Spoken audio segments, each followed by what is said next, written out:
I was 28 years old when my father told me to go sleep in the gutter. His exact words, "You're a worthless failure. Pack your junk and get out of my house. Go sleep in the damn gutter if you have to," weren't even the worst part. It was the way he said it. Calm. Cold. Like he wasn't talking to his own son, but some stranger who'd overstayed his welcome. My name's Liam, and yeah, I'll admit, on paper, I didn't look like much. I didn't own a house. I didn't wear suits or show up to Thanksgiving with a Rolex and a girlfriend in tow. I didn't talk about my job, mostly because no one in my family ever asked. But if they had, I could have told them the truth. I ran a fully remote tech consultancy with over 30 contractors under me. My company had just hit $15.4 million in revenue that year, all from my laptop. But to my parents, I was just the lazy son who never got a real job. It's funny how families can build an image of you in their heads and refuse to let go of it, even when it's decades out of date. Growing up, I was the quiet one. My older brother Nathan was the golden child. Star athlete, big personality, straight A's, dad's favorite. I was more into computers, books, and making money online. My parents never really got it. When I was 17, I made $3,000 in a week flipping domain names and thought they'd be proud. Instead, Dad told me to stop playing on the internet and go mow the lawn. So I learned to keep things to myself. After college, I didn't get a job in the traditional sense. I freelanced, built connections, slowly scaled up until I had a team, clients on retainer, and recurring revenue. By 26, I was making more in a month than my parents made in a year. But I still lived simply, hoodies, jeans, working from cafes. I didn't flaunt anything. I didn't feel the need. And that, apparently, was my biggest mistake. The blow-up happened on a gray Thursday in February. I had flown back home to visit after Mom had guilt-tripped me about never making time for family. Nathan had just bought a new BMW, and Dad was out front helping him buff the hood like it was a newborn baby. I said hey, offered to grab us all coffee, and Dad didn't even look at me, just mumbled something about how nice it must be to have no responsibilities. That was the first sting. At dinner, it got worse. Nathan was holding court like usual, talking about some real estate deal he'd botched but spun into a learning experience. Everyone laughed like it was genius. I didn't say much, just listened. At one point, Nathan turned to me with a smirk and said, "Still doing that laptop thing, bro? Or did you finally give up and get a real job?" That was the second sting. And yeah, it hit hard. Mom chuckled. "You know, honey, we worry about you sometimes. You're almost 30. You've got nothing stable. No house, no wife. Nathan's already talking about kids. Because I don't parade everything I do doesn't mean I'm failing," I said quietly. "Oh, come on," Dad scoffed. "You're living in a fantasy world, Liam. You've been playing pretend entrepreneur for years. Meanwhile, your brother's building a real future." I set down my fork. "I've built something real, too." "Right," Nathan laughed. "The mysterious empire you never talk about. Because none of you care enough to ask." I snapped before I could stop myself. The room went silent. Mom's face tightened. Dad leaned back in his chair, arms crossed. That old familiar sneer stretching across his face. The one he used when I came home with a B+ instead of an A. The same look that used to make me feel 10 inches tall. "You want us to ask about your little fantasy company? Fine. Let's talk. What exactly do you do, Liam?" "I run a tech consultancy. I build automation systems for mid-sized firms. I've got contracts with clients in the US, Canada, and Europe. I have a team." "Team?" Dad cut in. "What team?" "Developers, project managers. I'm the one who built the framework. I oversee the operations. Last quarter we cleared just over $3 million. That should have been the mic drop. But instead, they laughed. Dad actually laughed in my face. "You expect me to believe that? That you, sitting in your room all day, raking in millions? Get real. If that were true, you'd have a house. You'd buy your mother something nicer than that $20 candle you gave her for Christmas." Mom's face twisted in disappointment. "Is this why you never offer to help with anything, Liam? Because you think you're better than us now?"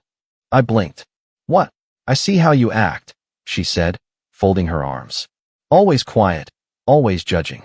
You probably think we're all losers because we don't have your online empire." "I never said that." "You didn't have to," Dad said. "You think you're too good for this family.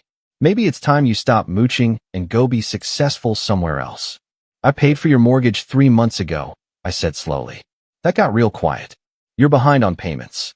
I called the bank and paid the balance. In full. Just so the house wouldn't get flagged again. You what? Dad growled. You didn't even know? I looked between them. The letters were piling up. I called the bank from my hotel room and wired the funds. You went behind my back? He roared. You think you can just throw money around like you own the place? I didn't want you to lose the house. You know what? Get out. Right now? You want to act like the big shot? Go live like one. You're not welcome here anymore. I stared at him. You're serious? He stood up, veins bulging at his neck. Get out. Go sleep in the gutter, hotshot. I felt my chest go hollow. But I didn't say anything. I just stood, walked to the guest room, packed my bag, and left. No dramatic goodbye. No parting shot. I just walked out the front door, got in my rental car, and drove off. My phone buzzed with a text from my assistant. Our Munich client had just signed the renewal. I forwarded her a thank you and kept driving. And that should have been the end of it. Except 3 weeks later, I got a call from someone I never expected. Their landlord. And that's when I knew the tables were about to turn. I didn't pick up the call from the landlord the first time. I was in the middle of a quarterly review call with my legal team, going over some updated terms for a long-term client. When I saw the missed call from a number back in my hometown, I assumed it was a spam call or a telemarketer. Then I saw the voicemail. A gruff, uncertain voice. Hi. This is Todd Granger, landlord for 2125 Whitman Street. I'm calling about a lease renewal situation. It's probably best we talk soon. It's kind of urgent. Thanks. Whitman Street. That was my parents' house. At first, I thought he had the wrong number. I had no formal connection to the house anymore. I hadn't lived there since I was 19. But then I remembered. I'd used my company's legal department to pay off the mortgage balance anonymously. The bank had been days away from triggering proceedings. I didn't want them to lose the house, especially not without knowing. Now it sounded like something else was going wrong. I called him back. Mr. Granger? I said, once he picked up. Yeah, is this Liam? Yes. You mentioned a lease. He cleared his throat awkwardly. Yeah, I know you're not listed as the tenant, but I was told you were the one handling payments. Not exactly, I said carefully. I helped clear their mortgage a few months ago, but I'm not a resident. Well, the thing is, he said, your dad hasn't paid rent in over 2 months. I blinked. Rent? I thought they owned the place. Granger made a low whistling noise. They don't own anything. This house was foreclosed and bought out back in September. Your parents are renting it month to month. I'm the property manager for the company that acquired it. Been lenient since winter, but I can't hold off much longer. That hit like a punch to the gut. They'd lied. All of them. The pride, the arrogance, the way they looked down on me for not owning a home. They'd been renting the whole time? And not even paying on time? He continued. They kept promising that some money was coming from you, that you were covering it. But when nothing showed up, I figured I'd call you myself. I gripped the phone tighter. I haven't agreed to pay anything since December. If they told you otherwise, that's not on me. Granger paused. Got it. Well, I gave them one last notice. They're on final warning. If I don't get this month's rent by Friday, I'll be showing up with the eviction paperwork. I understand. Just wanted to give you a heads up. And then, just as I was about to thank him and hang up, he said something that made my blood run cold. Funny thing, though, I walked in last week to do a plumbing inspection. Place was packed. Looked like they were setting up for a party. Even saw your name written on a sign on the kitchen island. Some kind of celebration dinner. My mouth went dry. They said it was your birthday or something. Whole family was coming. You know anything about that? No, I said slowly. No, I didn't. He hung up, and I sat there staring at the wall for a long time. That was the beginning of the unraveling. I hadn't spoken to my parents in weeks. I told myself it was over. I'd drawn the line, walked away. But somehow, they were still trying to use me. Still planning parties in my name. Still dragging me into whatever mess they were hiding from the rest of the world. I checked the calendar. Sure enough, next Saturday was my birthday. Except no one had invited me to anything. 3 days later, I got a call from my cousin Emily. Hey, she said brightly. Just confirming. You're still coming to the birthday dinner, right? What birthday dinner? She laughed. Yours, dummy. Aunt Carol said they were doing something for you. You didn't know? No, I didn't. There was a long silence. Wait, you're not going? No one told me about it. I got the invite 2 weeks ago. Said it was a surprise dinner for Liam's 29th birthday. There's even a catering service coming. Catering? That didn't make sense. My parents weren't paying their rent. How were they affording catering? Then it clicked. They weren't paying for it. They were saying I was. That night, I called my younger cousin Danny, who lived just a few blocks from my parents. Hey, I said, do you know anything about the dinner they're planning this weekend? Yeah, it's supposed to be at your place, he said. My place. Your old house. Everyone's saying it's a surprise dinner thrown by you for the family. Aunt Carol said you wanted to make amends. I nearly dropped the phone. They were throwing a party, in my name, at a house they didn't own, with money they didn't have, and they were telling everyone I was the host. And I wasn't even invited. I should have walked away. I should have let it go. But something inside me snapped. This wasn't just about pride anymore. This was about control, deception, manipulation. They'd always painted me as the failure, the disappointment, the quiet one who never measured up. And now that I'd finally found peace, they were hijacking my name, reputation, and success to mask their own mess. That was the breaking point. I started digging. Over the next 48 hours, I went full operator mode. Pulled property records, tenant filings, spoke to the real estate firm that managed the house. The entire place had been auctioned off in late fall. My payment to the bank hadn't been used to restore the mortgage. It had only paid off lingering debt. The deed had transferred months ago. My parents were squatters with a rental agreement, and not even a valid one. They'd lied to everyone. But it didn't stop there. When I checked my business expense logs, I noticed something strange. 2 charges for a catering company called Lavender Grove Events. One from last year during our team retreat. Another from just last week. Except I hadn't hired them recently.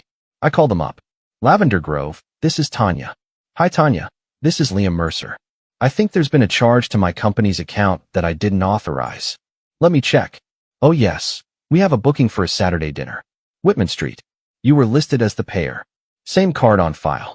What was the name on the order? She hesitated. Nathan Mercer. My brother. He had somehow accessed an old invoice or pulled my company card info. I had no idea how. Maybe Mom had found an old email, or maybe Nathan had snooped on my laptop when I visited for Christmas last year. But he'd booked a catered event under my company's name without permission. This wasn't just lying. This was fraud. That night, I couldn't sleep. I stared at the ceiling, the same questions spinning in my mind. How far would they go? How long had they been doing this? And why didn't they care? My whole life, I tried to earn their respect. Tried to be the good son without showing off. I thought that if I was generous, kind, forgiving, they'd eventually see me. The real me. But now I realized they didn't want to see me succeed. They wanted to use me to appear successful. And that made them dangerous. The next day, I got a text from Nathan. Looking forward to seeing you this weekend. Little bro, hope you don't mind the party. Everyone's really excited, smiley face. I didn't respond. He texted again, this time with a photo. A picture of the dining room table at the old house, decked out with silverware, floral centerpieces, and a printed sign that read, "Welcome to Liam's family celebration, hosted by our favorite son." That was the last straw. I called Granger. Mr. Granger, I said, my voice calm. You mentioned that Friday was the last day to pay rent before eviction? Yep, that's the final deadline. I assume you'll be showing up in person? Like I said, would you mind if I came with you? There was a pause. Is that legal? It's your call, I said. But let's just say I have a vested interest in how this plays out. And I think it's time they saw who they were actually dealing with. He chuckled softly. Be my guest. I hung up. I still didn't know what I was going to do. Not exactly. But I knew one thing. The dinner was still happening. They were still pretending. Still smiling to the world while hiding the rot inside. And this time, I wouldn't walk away. This time, I was going to make sure they felt it. Not with anger. Not with screaming or threats. With silence, precision, and a little paperwork. But that all comes later. Because first, I needed to see it with my own eyes. I needed to stand in that house, on the day they planned to celebrate me without me, and watch the whole illusion come crumbling down. I needed to be there, when their landlord showed up with the final notice. And I was standing right behind him. There's something surreal about hitting rock bottom while technically sitting at the top. The week leading up to the birthday dinner crawled by in slow motion. Every day, I went through the motions, managing client calls, approving budgets, checking in with my team, but my mind was somewhere else. Somewhere back on Whitman Street, at that table I used to eat cereal at while Dad lectured me about getting real. Now, they were dressing it up to host a party in my name, without me. They wanted to wear my success like a borrowed suit, one they never believed I'd own. And worse, part of me still wanted to be invited. That realization hit me hard. For all the anger, all the betrayal, there was still a quiet, pathetic little voice in the back of my head whispering, maybe they'll call. Maybe they'll realize they were wrong. But the call never came. I spent that Friday night in a downtown hotel room 2 hours from home, staring at the ceiling and asking myself questions I didn't have the courage to answer. Why did I care so much? Why did their approval still feel like oxygen? At around 1 a.m., I finally got up, dragged my laptop to the tiny desk by the window, and opened a blank document. I didn't know what I was doing, really. I just started typing. It started with a single sentence. My name is Liam Mercer, and I am not a failure. I stared at it for a while. It felt stupid at first, like some affirmation you'd find in a self-help book. But then my fingers started moving again. I wrote about the first $200 I made online at age 15, helping a Canadian bookstore automate their inventory. I wrote about the nights I stayed up teaching myself Python, while Nathan laughed in the other room with his friends. I wrote about the day I signed my first international client and cried alone in a Motel 6 because I had no one to tell. I wrote about the silence. About how every win felt smaller when there was no one to witness it. About how I spent years trying to succeed quietly, thinking that would earn me respect. That if I didn't rub it in anyone's face, they'd eventually see it on their own. But they didn't. They only saw what they wanted to see. By the time I stopped typing, the sun was coming up. I hit save, closed the laptop, and sat there in the golden morning light, hollowed out, but lighter. That was my first step back up. The next few days, I changed things. Not all at once, but enough to feel it. I started sharing more with my team. Let them see the human behind the business. During Monday's call, I told them I'd been dealing with some personal stuff. Nothing dramatic, just a little honesty. The result? I got flooded with messages afterward. People thanking me, opening up about their own families, their own baggage. I realized I wasn't alone in this weird in-between space, successful but unseen, accomplished but isolated. Then I got a message from Zoe. She was one of my earliest hires, a junior PM I promoted after just 3 months. We hadn't talked much one-on-one recently. Hey boss, just wanted to say, you've always been solid. But this week you feel real. I like this version of you. It made me smile. Later that evening, I decided to go back to my apartment. The one I'd barely touched since the blow-up. I had been staying in Airbnbs, hotels, floating around like a ghost. But something about that letter I wrote, something about acknowledging what had happened, made me want to reclaim my space. The place was dusty. My mail was overflowing. But it was mine. I opened the window, let the breeze in, and sat on the edge of my bed for a long time, just listening to the city hum outside. I thought about everything I had. Not just the company. The freedom. The ability to pick up and go anywhere, live anywhere, build anything. And somehow, that made me feel safe for the first time in months. The next morning, I made a list. Not a revenge list. Not yet. This one was for me. Finish registering the new Delaware entity. Move all personal logins off the shared family email. Why hadn't I done this sooner? Update all corporate cards with new 2FA. Book 3 weeks in Lisbon. Work remote. Reset. Write something personal. Every day? That last one was important. Writing had never been a thing I planned. It just happened. But that late-night letter to myself had sparked something. So I kept it going. Every night before bed, I wrote 1 page. Sometimes about work. Sometimes about my past. Sometimes just about what I ate that day. It helped. A lot. I was rebuilding. Not just my routines, but me. And then, just as I was beginning to breathe again, I got a call that pulled me right back in. It was Mrs. Delaney. She was my godmother, technically, but more like the only adult in my life who ever treated me like I had something to say. She used to sneak me cookies during Christmas dinners and call me the clever one when I showed her my little side projects. Liam, she said, sounding nervous. I hate to ask, but are you really throwing that party? I sighed. No, I'm not. I figured. Your father told me you were flying in with some big announcement. That you'd bought the house and were giving it to them as a gift. I blinked. What? That's what they told everyone. That you'd made it big in crypto or coding or something, and were coming home to show the family how successful you are. My jaw tightened. They're using my name to cover their lies. I know, sweetheart. And I'm so sorry. But you need to know, they've invited over 50 people. 50. They even invited Pastor Charles. from the old church. He thinks it's a big reconciliation dinner. I let that sink in. They were creating a spectacle, not just for ego, but for redemption. They were rewriting history in real time, turning me into the hero of a story I was never even told existed. They're lying to everyone, I said. Yes, she whispered. But I believe you. And I had to warn you, because if you show up, they're going to use you. And if you don't show up, they'll spin it. Make you the villain. That made something inside me harden. I wasn't angry anymore. I was done. This wasn't about proving myself. It wasn't even about revenge, yet. It was about truth. I ended the call, stood by the window, and watched the cars crawl by in the street below. Then I did something I hadn't done in a long time. I opened a fresh notebook, and I wrote out everything I wanted to say to my father. Every insult, every lie, every time he looked at me and saw nothing. I wrote about the gutter, about the look in his eyes when he said those words. Go sleep in the gutter. I wrote until my hands hurt. And then I took a deep breath, closed the notebook, and made a decision. I was going to that dinner. Not as a guest, not as a son, but as myself.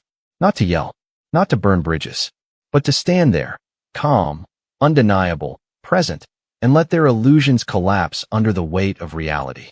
I called Granger. We still good for Saturday? I asked. Yup. Eviction notice is printed. They've got no idea it's coming. Great. I'll be standing right behind you. He chuckled. You sure you want to be there for that? More than anything. That night, I booked a stylist to come by. Nothing too fancy, just a fitted blazer, clean look, polished but understated. I didn't need to show off. I just needed to walk in like the person I truly was. I called my assistant and cleared Monday's calendar. And I booked a photographer. Not for social media. For documentation. Because when the house of cards came down, I wanted a record. Not to post. Not to gloat. But to remember.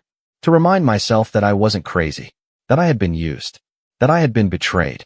And that I survived it anyway. That I rose. Not in spite of the fall, but because of it. Now all that was left was to walk through the door. And watch the story they built around my silence finally shatter. Saturday morning arrived colder than expected. There was something poetic about it. How the sky stayed overcast like it was holding its breath. The kind of gray that made everything look slightly off. Like a dream you weren't sure was real. I stood by the window of my hotel suite, sipping a coffee I barely tasted, staring down at the city that had once felt like a cage and now felt like mine. I was calm. Too calm. The kind of calm that only comes after you've already lived through the worst version of something in your head 100 times. This wasn't revenge out of rage. It wasn't a scream for validation. It was a necessary correction. A realignment of truth. And I was done letting other people tell my story, especially people who had gone out of their way to erase me from it. I checked the time, 10:14 a.m. 4 hours to go.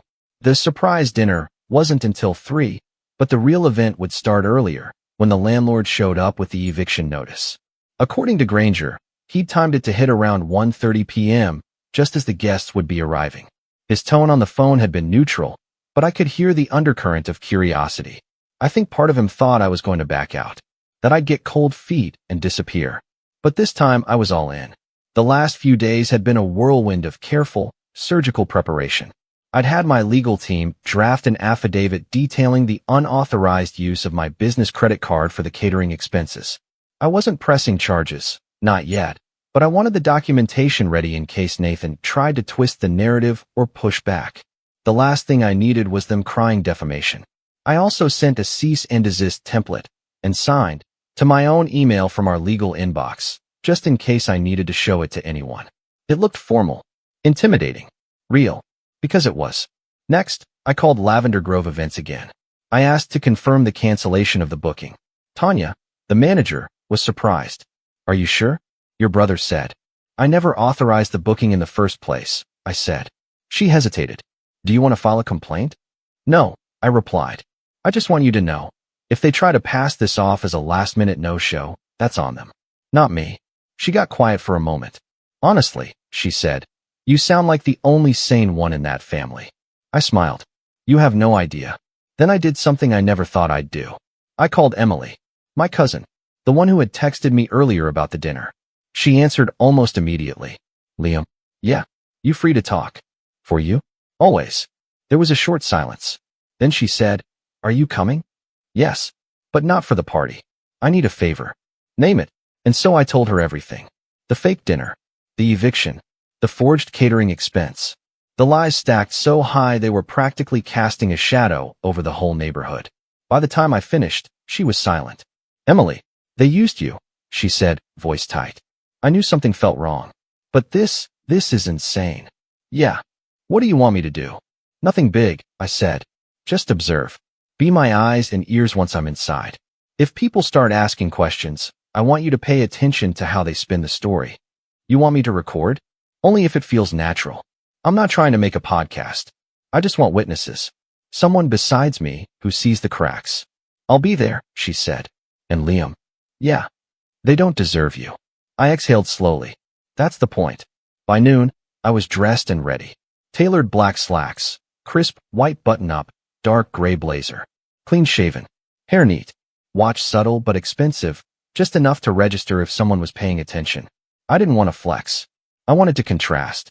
I wanted to walk into that house and look so undeniably put together that no lie could stick to me. At 12:40, I got into the car with Granger. He was a burly guy in his late 50s, thick glasses, gray beard, polo shirt with the management company's logo stitched above the chest pocket. He had the eviction notice folded in a manila envelope tucked into a clipboard, resting between us on the seat like some silent passenger. You ready for this? He asked as we pulled out of the parking lot. Yeah. No second thoughts? Not even one. He nodded. You're calmer than I expected. Anger makes you sloppy, I said. This isn't revenge. It's a reality check. He chuckled. Wish more people handled their problems this cleanly. I didn't respond.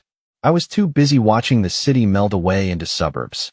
As we drove, my mind kept flicking back to random moments over the years. Dad pulling the belt from the drawer when I came home with a C+ in math. Nathan borrowing my old laptop and never giving it back. Mom telling me not to brag when I mentioned my business hitting 6 figures. The way they always made me feel like an outsider in my own life. By the time we turned onto Whitman Street, I was done reminiscing. This was a new chapter, and I was writing it on my terms. We parked just down the street, out of direct view of the house. It looked like something out of a Pinterest board. Streamers on the mailbox, balloons tied to the porch, folding tables and extra chairs lined up along the walkway, like they were expecting a wedding. A giant banner stretched above the front window. Liam's homecoming celebration. Family is forever. I almost laughed. The irony was suffocating. Granger checked his watch. It's 1:28. You want to go in first or follow me? I'll follow. He stepped out of the car, clipboard in hand. I waited 10 seconds, then followed behind, sunglasses on, expression neutral. The front door was cracked open. Voices inside. Laughter. Clinking dishes. Granger knocked. Nathan opened the door. He was wearing a suit. Not a good one. Something shiny and ill-fitted, like he'd borrowed it for a job interview 10 years ago and never had it tailored.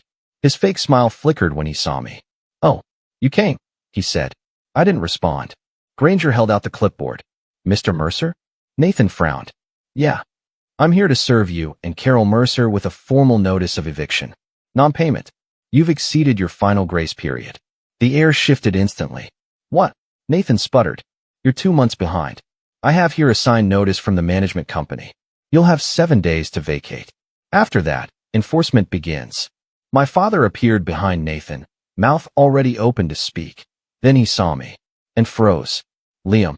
I tilted my head slightly. Dad, what's going on? Granger handed him a second copy of the notice. You were informed about this. Multiple times. Your son has no legal obligation here. You signed a lease. You defaulted. This is your responsibility. I thought. Dad turned to me, eyes wild. You said you paid the mortgage. I did. Once. Months ago. To help you. Before I found out you lost the house and lied about it. Mom appeared next. Makeup perfect. Smile brittle. Like she'd walked out of a catalog. Liam, she said. Come inside. Please, this is a misunderstanding. No, I said. From the driveway, I saw guests arriving. Cousins, aunts, old neighbors. People I hadn't seen since high school. They looked confused, sensing tension. Emily walked up behind me, her phone already out in her hand. Not recording, just visible. Support. Nathan stepped forward. You're ruining everything. I looked at him calmly. You stole my credit card info and booked catering in my name. You told everyone I was hosting this party. You lied to 50 people to save face. You're overreacting. I took out the folded document from my inner pocket. Here's an affidavit from my legal team. It details every unauthorized charge. I'm not filing anything yet. But if you speak one more lie using my name, I'll press charges. Mom looked like she'd been slapped. Dad's mouth opened again, but no words came out. I handed Granger the go-ahead signal. Do your job, I said. And as he walked past them into the house to post the notice inside, I stepped back and stood by the sidewalk. Guests were whispering. Some were already filming. Others were turning away. The illusion was breaking. And I hadn't even said a word to the crowd. I didn't smile when the banner came down. I just stood there as Granger walked into the house like a man with nothing to prove, clipped the eviction notice to the wall above the fireplace, and calmly explained, loud enough for everyone to hear, that the tenants had until Friday to vacate the premises. There was no dramatic outburst, no shouting match, no one hurling plates or storming off crying. The silence did all the work for me. It crept into the corners of every room, curled around the decorations, and wrapped itself around every fake smile. Guests stood frozen, paper plates dangling from their fingers. Someone whispered, "Is this part of the party?" A woman in heels awkwardly stepped back toward the door. Two kids who were tossing a football in the backyard just stopped.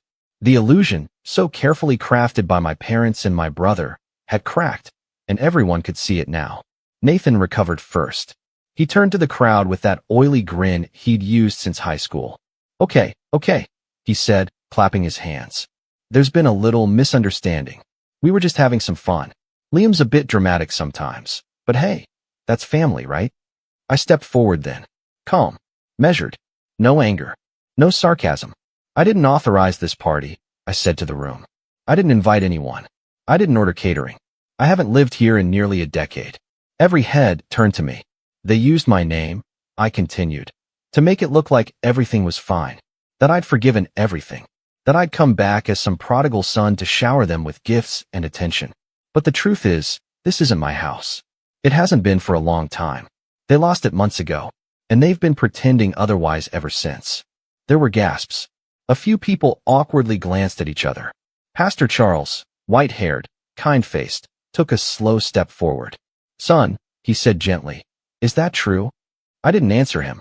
I didn't need to. Granger stepped back in, folded clipboard in hand. It's true. Mr. and Mrs. Mercer were served multiple notices. Final warning expired this morning. Dad's face was turning purple. His fists clenched and unclenched at his sides. But he said nothing. Mom stepped toward me, eyes wide and glossy. Please, she whispered. We didn't know how to fix it. We just thought, if you saw how much everyone missed you, how proud we are now, maybe. Proud? I asked, voice soft. Her lips trembled. We just wanted the family back together. Then you shouldn't have thrown me out. I turned to Nathan. And you shouldn't have committed credit card fraud. His face went pale. You'll be hearing from my lawyer this week, I added. I'm not pressing charges. Yet. But if I find even one more charge, one more lie, or if you tell anyone that I gifted this house to you, I'll escalate it. He didn't speak. And then, just to make things perfectly clear, I turned to the crowd again and pulled the envelope from my jacket pocket, the one containing the notarized statement I'd had prepared earlier that week. I never intended to make this public, I said. But my silence keeps getting twisted. So this is a formal declaration that I have no legal or financial ties to this house. I paid off one debt last year out of kindness. That kindness was exploited. From today forward, I will not be covering, endorsing, or associating with any claims made by the Mercer family.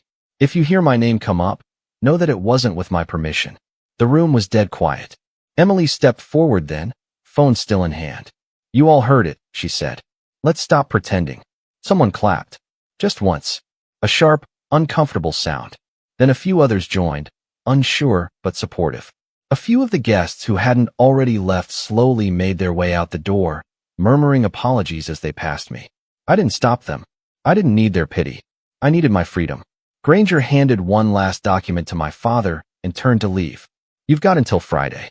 I suggest you start packing. As we walked toward the door, Dad finally spoke. Liam. I paused. You think this makes you a man? Embarrassing your family in front of everyone. I turned slowly, met his eyes, and said the one thing I'd been holding in since I was 15 years old. No. What makes me a man is walking away from people who only show up when they need something. Then I walked out. Outside, the air felt lighter. Not because it was over, but because I was finally done. Emily caught up with me on the lawn. That was incredible, she whispered. I gave her a faint smile. Thanks for being there. You were always the strong one, you know, she said. They just didn't see it. I nodded. They saw it. That's why they tried to bury it. We hugged.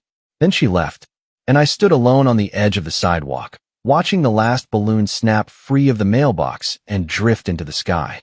I didn't look back. The fallout came fast. By Monday, the catering company had filed a small claim against my brother for breach of contract. My legal team followed up with a formal letter outlining the unauthorized use of company funds. It wasn't jail time stuff, but it would stick with him for a while, and that was enough. A scar he couldn't hide behind jokes. My parents tried calling me, once. I didn't answer. Their voicemail was exactly what I expected. Self-pity, guilt-tripping, a few barbed compliments wrapped in shame. I deleted it. I found out through Emily later that most of the guests didn't stay long after I left. A few family members tried defending my parents, but most just nodded quietly and moved on. The illusion was gone, and with it, the grip they'd had on the narrative. By Friday morning, a moving van sat in front of the house. Granger sent me a photo, no caption. Just Mom and Dad sitting on the porch steps, boxes stacked beside them. Nathan wasn't there. I didn't ask. I flew to Lisbon that night. My assistant had already booked the Airbnb, lined up a few remote meetings, and cleared my weekend. The apartment was small but beautiful. Sunlight poured through tall windows, and the streets below hummed with life. That night, I opened my journal and wrote something new. Freedom isn't just walking away. It's knowing they can't follow you. And for the first time in years, I felt whole. Not victorious. Not vindicated. Just whole. Because I'd finally learned the most important lesson of all. Sometimes, the only way to fix a broken legacy is to leave it behind and let the silence speak louder than anything they ever said.